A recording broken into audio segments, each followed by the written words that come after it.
All right, so we have what appears to be a old Panasonic alarm clock. I'd say most of the newer generation has not seen this and has no idea what that little dial thingy is over there. So I'd like to tear it apart just to see what's in it. Any of these I've taken apart before. Doesn't really have much. But it's kind of neat to see how they used to do that stuff. So somebody already jacked our cord in. Super nice of them. Anyway, y'all stick around. Rock bottle on the track, boy.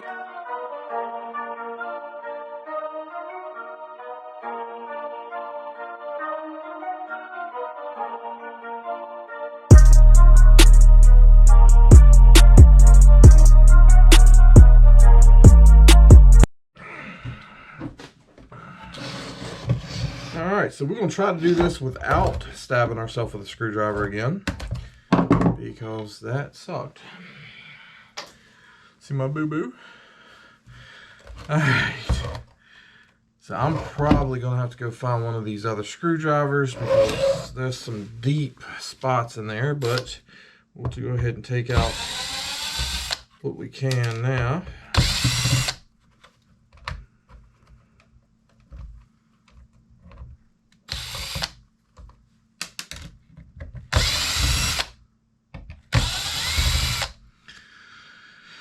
And that's probably it. Let's see.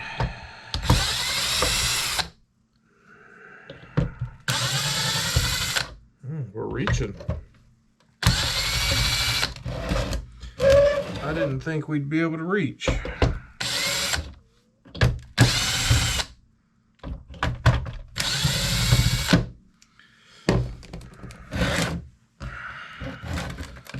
Sometimes it just goes back to the old saying that can't never could do nothing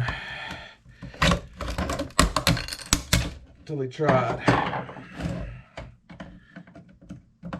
Ooh, can't hit the hole. Turn the lights off. There we go. So again, this stuff's been sitting around outside. It's no telling what may climb out of it.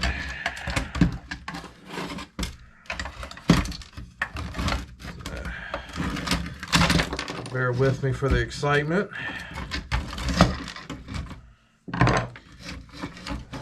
Pull this up here. Alright. So we can get rid of some of this plastic to start off with.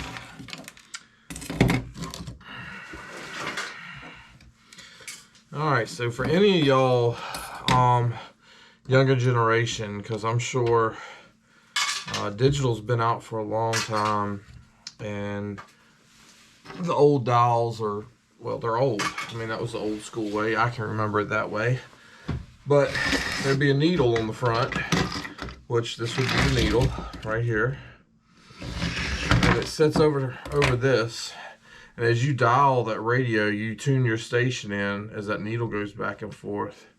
And they weren't always exact. They were off a little. But you had some idea of what your FM or AM, even going older, station was according to where that dial was, and you could dial it in that way. And that's how the older generation used to dial in their radio stations in their cars and everything else.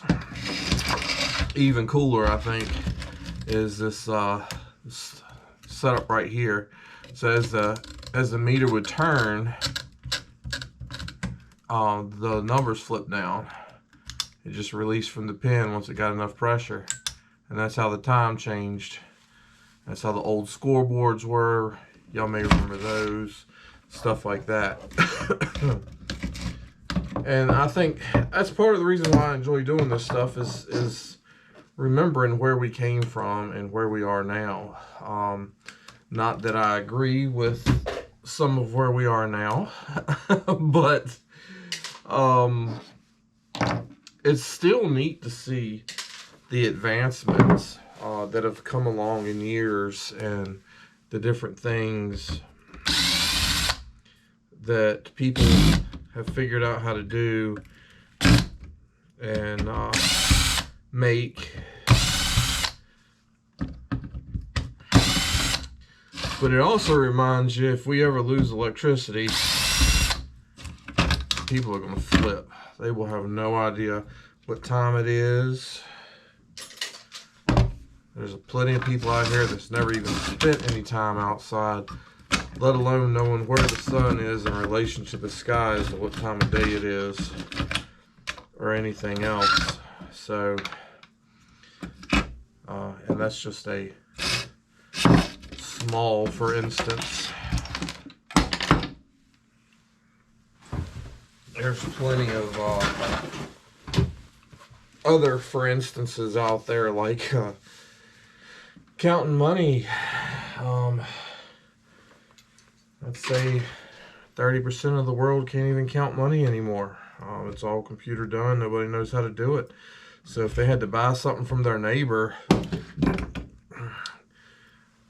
first off, you better hope it's an older person that's nice and will tell you the truth and not rip you off. Secondly, you better hope somebody knows how to do it, because that's become a thing of the past too. The banks and the apps do it all for you. You know, why should we teach the kids how to do it? Well, because there is always a because. All right, so looking at this, I'm sure this is silver solder, so there's probably some silver in it. It's a bunch of gears and stuff in here, nothing major. There is some more wire right here that we can snatch off of there. We've got a motor right here that turned the clock.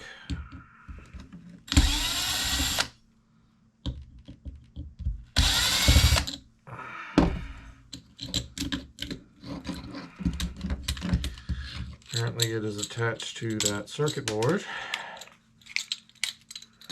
And the rest of it is mainly just plastic. And yes, this thing is nasty.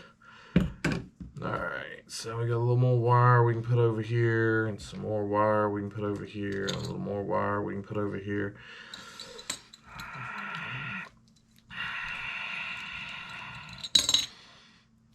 So this is the motor and timer with the little gears. It's pretty neat. There is some green wire on the board.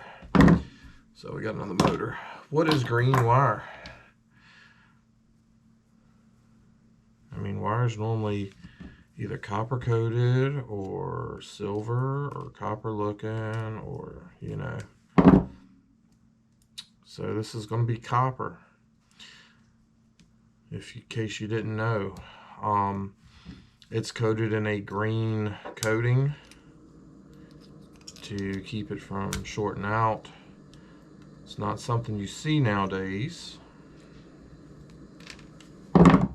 So there's some number 1, number 2 copper, something like that. We got a little circuit board here.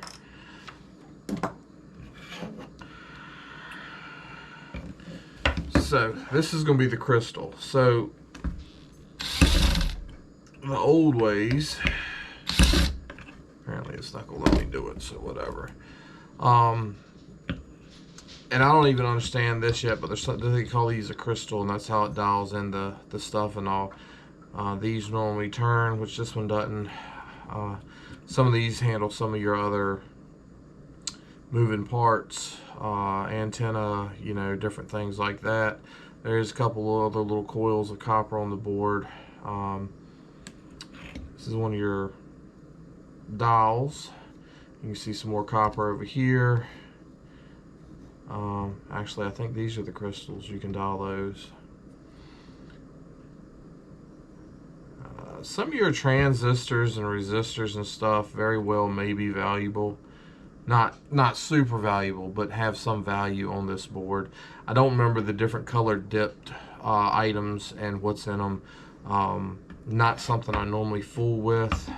Probably should. I was in an E-Blaze Mike stream today, and so that's sheet aluminum, and he was telling me something that board sort bought that I didn't even know they purchased from people. And I think that was like gold coated transistors. He said they paid pretty good for them and that kind of thing. So we got a transformer and a motor here. Got a little bit of wire, a little bit of circuit board. Might be a little copper in it. Definitely some silver in that solder because that's old school. A little bit of little copper here and another, circuit board. To me, that just needs to go in a machine and let the machine do the work. So, but basically that's it. If you've ever seen one of the old ones, the old alarm clocks, that's what's in them. Nothing too crazy or fancy, but definitely worth looking at if you've never looked at one before. And don't forget, we got the power wire too. So drop cord wire, I think 55% wire. Of course, I got to cut the ends off there, and that's pretty much it. So anyway, hope everybody's having a good day, and I hope y'all have a great night. See y'all next time.